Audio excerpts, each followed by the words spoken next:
আমরা বিয়ের পর প্রত্যেকটা মেয়েই কিন্তু স্বামীর সাথে থাকতে চাই। তো এটাই উচিত সবার থাকাটাও, কিন্তু যে বিয়ে হয়ে গেছে ছেলের বিয়ে দিয়ে বউকে আলাদা জায়গায় রাখবো আর ছেলে আলাদা জায়গায় জব করবে বা যে কোনো কাজ মানে কর্মসূত্রে সে যদি থাকে সেখানে, সেটা কিন্তু আমার মনে হয় না একদমই উচিত। তাই আমার যদি ছেলেও হতো না, আমি এটা মনে মনে ভেবেছিলাম যে আমার ছেলের বিয়ে দিয়ে দিলে তার যে বৌমা হবে তাকে কিন্তু আমি তার সাথেই দিয়ে দিতাম। কারণ হচ্ছে আমি জানি আমার হাজব্যান্ডকে থাকার যে কষ্টটা, মানে ছেড়ে থাকার কষ্ট, প্রথম দিকেই কিন্তু বেশি টান ভালোবাসাটা থাকে, আর সেই সময়টা ছেড়ে থাকাটা অনেক কষ্ট। আমি যে এখন থাকি এটা আমার কাছে অনেক কষ্ট হলেও তবুও দেখো নতুন অবস্থার চাইতে কিন্তু অনেকটাই কম। আর প্রথম আমি প্রায় 1 বছর, আমার বিয়ে হয়ে যাওয়ার পর 1 বছর পর কিন্তু আমাকে নিয়ে গেছে আমার হাজব্যান্ড। তাও নেবে না কিছুতেই, অনেক রকম মানে তাল বাহানা করে তারপরে কিন্তু আমাকে ওখানে যেতে হয়েছে। যাই হোক, যখন আমার হাজব্যান্ড আমাকে নিতে আসবে ছুটিতে, যে বলেছে তোমাকে এবার নিতে আসছি, তার তো আনন্দ ভীষণ, দু চোখে মুখে খুব আনন্দ যে যাব ওখানে।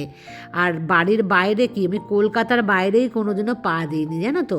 মানে এর আগে আমি কখনো রিজার্ভেশন ট্রেনে অত দূর যাইনি, সেই যাওয়ার মধ্যে মনে হয় গিয়েছিলাম পুরী। এটাই হচ্ছে আমার জীবনের সবচাইতে মানে দূরে কোনো একটা জায়গাতে যাওয়া। তো সেই দিনটা আসলো, মানে যাব যেদিন, তো তখন কীরকম ছিল জানো তো, এরকম যে এত আমরা ট্রলি ব্যাগ ইউজ করি সেই সমস্ত কিন্তু তখন ছিল না। মানে এতটা মডার্ন ছিলাম না, আমি তো একদমই ছিলাম না, আমার হাজব্যান্ডও নয়। তখন কিন্তু সেই যে আমাদের ডিফেন্সের বড় বড় কালো কালো বক্সগুলো দেখতে পাও না, সেরকম একটা বক্সের মধ্যে কিছু বাসনপত্র ভরে নেওয়া হয়েছে। আর বড় বড় ব্যাগ, সেই ট্রলি ব্যাগ নয়, এমনি ব্যাগই অনেক বড়, তার মধ্যে মনে হয় দুটো এরকম বড় বড় ব্যাগের মধ্যে জামা কাপড় নিয়েছি। তো এই ছিল মনে হয় আমাদের সহায় সম্বলে সম্পত্তি ওখানকার নিয়ে যাওয়ার। তো ওগুলো যখন নিয়ে গেলাম ওখানে, আর তার আগে বলি যে আমার হাজব্যান্ড জানো তো ওখানে বালতি কিনে রেখে জল ভরে রেখে এসেছিলো যে কোয়ার্টারে আমি থাকবো। মানে কোয়ার্টার বলতে পারমিশন তো পাইনি, আমরা ছিলাম হচ্ছে একটা সিভিলে ঘর ভাড়া নিয়েছিল, তো ওই ভাড়া বাড়িতে তখন হচ্ছে নিয়েছে, মানে একটা ঘর ভাড়া করে আগে ঠিক করে এসে যে নিয়ে গিয়ে কোথায় তুলবে। তো ও বললো যে 2-3টে বালতি কিনেছি, দিয়ে ওর মধ্যে জল ভরে রেখে এসেছি, কারণ হচ্ছে জল ভাবো কতদিন পর যাব, তার আগে জল ভরে এসছে, কারণ খুব জলের অভাব, সিভিলে যারা থাকে তারা খুব ভালোভাবে বোঝে। তো 2-3টে বড় বড় বালতি, তার আবার ঢাকনাও ছিল, দিয়ে বললো যখন যাব ওই রাত হয়ে যাবে পৌঁছতে পৌঁছতে, তাহলে কার কাছে গিয়ে হেল্প চাইবো, কারোর কাছেই তো জল পাওয়া যাবে না, যদি কোয়ার্টার হতো তাহলে অসুবিধা হতো না। দিয়ে যখন ওখানে উঠলাম, গিয়ে ওই জলগুলো দিয়ে বললো হাত পা তো অন্তত ধোয়া যাবে, জিনিসপত্র তো কিছু ধোয়া যাবে, তো ওইগুলো কিন্তু ওই জল দিয়ে করেছিলাম। আর তখন না যখন গিয়ে পৌঁছালাম রাত হয়ে গেছিলো আমার মনে আছে। তো হোটেল থেকে খাবার নিয়ে আমরা একেবারে ঢুকেছিলাম রুমে, ও আর আমি।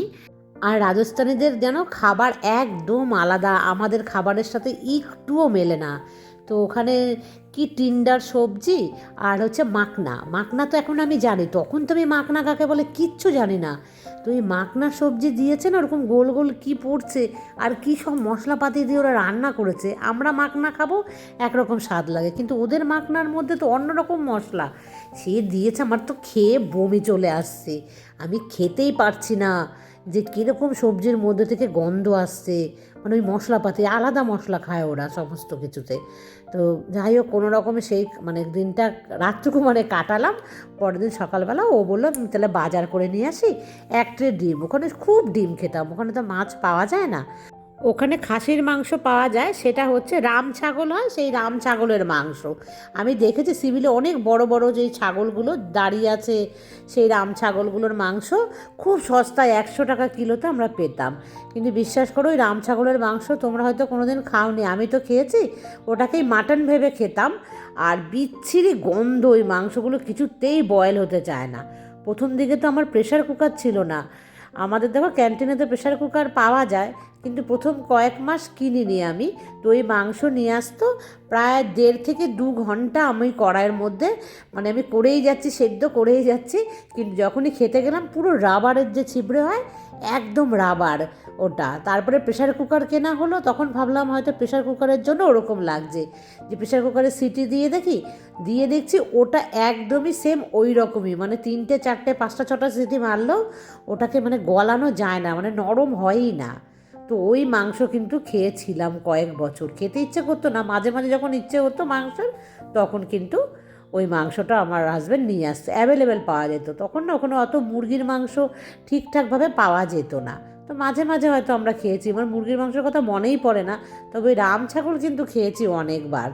আর আমার মেয়েকে ওই রাম ছাগলের মাংস যখনই খাওয়াতাম ছোটোবেলাতে, আমার মেয়ে কিন্তু খেয়েই বমি করতো, জানো তো, ওর হজম হতো না, কিছু একটা সমস্যা হতো, হয়তো দু এক টুকরো দিতাম, ও তো ছোটো ছিল, কিন্তু হজম করতে পারতো না খেয়ে কিছুতেই। কাল আমাকে শুভশ্রী জানিয়েছে যে ওর মেয়ে একদমই ছোটো, 1.5-2 বছর হবে বয়স, তো ওই পুচকুর মানে হঠাৎ করে ঘুমিয়েছিল, ঘুম থেকে উঠে গিয়ে গরম ফ্যান ছিল কোন বালতির মধ্যে, তো ও তার মধ্যে কিন্তু হাত দিয়ে দিয়েছে, মানে কত বড় একটা বিপদ হয়ে গেছে।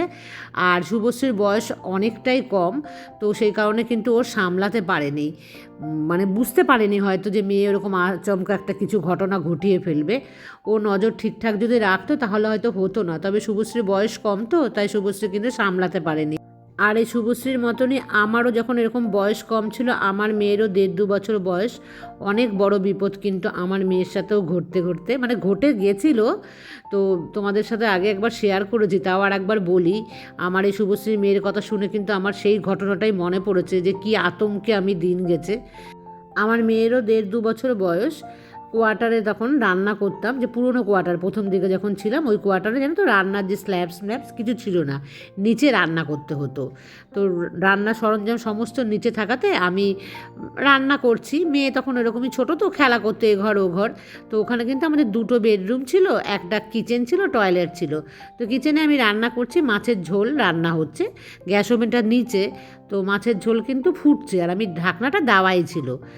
আমি মশলাপাতি সেই একটা মানে তাক মতো ছিল, নিচ থেকে তুলে তুলে মানে মাছের ঝোলটা ফুটছে আর আমি পেছন ঘুরে ওগুলো তুলে তাকের মধ্যে রেখে দিচ্ছি। মেয়ে কোথা থেকে যে আসলো সেকেন্ডের মধ্যে, এসে না হঠাৎ করে দেখছি ধপ করে আওয়াজ, পেছন ঘুরতেই দেখছি ওই যে কড়াইটা বসানো ছিল ওই কড়াই উল্টে গেছে আর মেয়ের মাথার পেছনে পড়েছে, মানে মেয়ে পড়ে গেছে। আর সাথে সাথে মেয়ে চিৎকার করে উঠেছে, আমি কিচ্ছু বুঝতে পারছি না, পুরো ঝোলটা মেয়ের মাথার দিয়ে কানের পাশ থেকে পড়ে গেছে, মানে মেয়ে পড়ে গেছে ওই কড়াইয়ের ওখানে। আমি না বুঝে উঠতে পারলাম না কী করে ঘটনাটা ঘটলো, ঢাকনা দেওয়া ছিল মানে গ্যাস ওভেনে, মেয়েই বা কখন গেল ওখানে। সেই মেয়েকে নিয়ে ছুটতে ছুটতে হাউ হাউ করে কান্না করতে করতে ওর বাবাকে আমি খবর দিয়েছি, তখন তো এরকম ফোনও ছিল না, ওর বাবা ডিউটিতে গেছে, তো খবর দেওয়া তো ওর বাবা ছুটে এসছে। আর আমাদের যেহেতু আমরা ডিফেন্সের ইসের ভেতরেই ছিলাম, কোয়ার্টারের ভেতরে, তো ওখানে তো হসপিটাল আছে, মানে ওখান থেকে একদমই কাছে, হয়তো 1 মিনিট লাগবে আমাদের হসপিটাল। সেই দৌড়ে ওর বাবা সাইকেল ছিল, সাইকেলে করে নিয়ে মেয়েকে নিয়ে চলে গেল সোজা জানো তো হসপিটালে। আর আমি পেছনে দৌড়ে দৌড়ে মানে গিয়েছি, তো ওখানে দেখার পর ওরা বলল অল্পের জন্য চোখে মানে কানের কাছ অবধি এসছে, কিন্তু চোখের কাছে যদি চলে আসতো ওই গরম যে ঝোলটা, যদি মশলাপাতির ঝোলটাও চোখে যেত না, চোখটা কিন্তু মানে একটা বিপদ হতে পারতো। তো ওটা থেকে আমি অনেক বড় একটা শিক্ষা অর্জন করেছিলাম যে ছোট বাচ্চা হলে, বয়স কম তো বুঝতে পারিনি যে কী কী সাবধানতা অবলম্বন করা উচিত।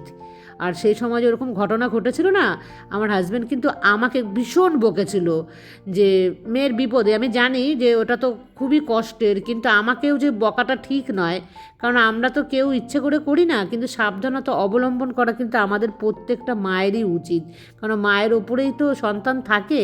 তাই জন্য শুভশ্রী তোমাকে বলছি যে খুব সাবধানে থেকো, এখান থেকেও একটা শিক্ষা অর্জন তুমি করো, মানে নিশ্চয়ই করেছো তুমি, যে মেয়েকে কিভাবে রাখতে হবে, ঠেকে ঠেকেই আমরা শিখি, কিন্তু এত বড় বিপদ হলে না তখন ভয় লাগে, তাই না বলো বন্ধুরা? তো সাবধানে থেকো। আর ওর পুচকু মেয়ের নাম হচ্ছে ইয়ালিনী, তো ইয়ালিনী এখন নাকি ভালো আছে, তবে একটু সারতে তো সময় লাগবে। যাই হোক, এরপর থেকে কিন্তু মেয়েকে ভীষণ চোখে চোখে রেখো, সব কাজ পরে, মনে রাখবে আগে মেয়ে। আর এই দেখো বন্ধুরা, রান্না করে নিয়েছি উচ্ছে কুমড়ো দিয়ে এরকম একটা চচ্চড়ি মতন করেছি ভাজা ভাজা। আর এই দেখো আলু শিম দিয়ে হয়েছে মাছের ঝোল, ধনেপাতাও নেই, বড়িও নেই, 2টো বড়ি বেঁচে আছে, সেটা দেইনি ইচ্ছে করে। বন্ধুরা, সকাল সকাল দেখতে পেলে অনেক কাজ করেছি, দিয়ে রান্না বান্না সেরে রেখে ব্যাংকে গিয়েছিলাম কিন্তু, আর তোমাদের সাথে সেটা শেয়ার করিনি। আর এখন হচ্ছে 12টা প্রায় বাজতে চললো, জল দেখলাম আজকে বেশ তাড়াতাড়ি দিয়ে দিয়েছে, নাহলে অন্য সময় দেখি 12টা 15-20 বাজিয়ে দেয় জল দিতে দিতে। তো এখন এগুলোকে এখানে ধুয়ে নিই, তারপরে মানে রান্না তো করাই আছে, শুধু মানে ভাতটা করবো তাহলেই হয়ে যাবে। আর তোমাদের বলছিলাম না, মেয়ের মাথায় জানো তো, তারপরে যখন ওই যে গরম ঝোলটা পড়েছিল না, ওটা থেকে বড় বড় কিন্তু 2-3টে ফোসকা মতন পড়ে গেছিলো। আর মেয়ে কিছুতেই ঘুমোতে পারতো না, এদিক ওদিক নড়লে তো মাথার মধ্যে লাগতো, আর মেয়ে চিৎকার করে উঠতো। ওটা কিন্তু সারতে মেয়ের 15 থেকে 20 দিন সময় লেগে গেছিলো।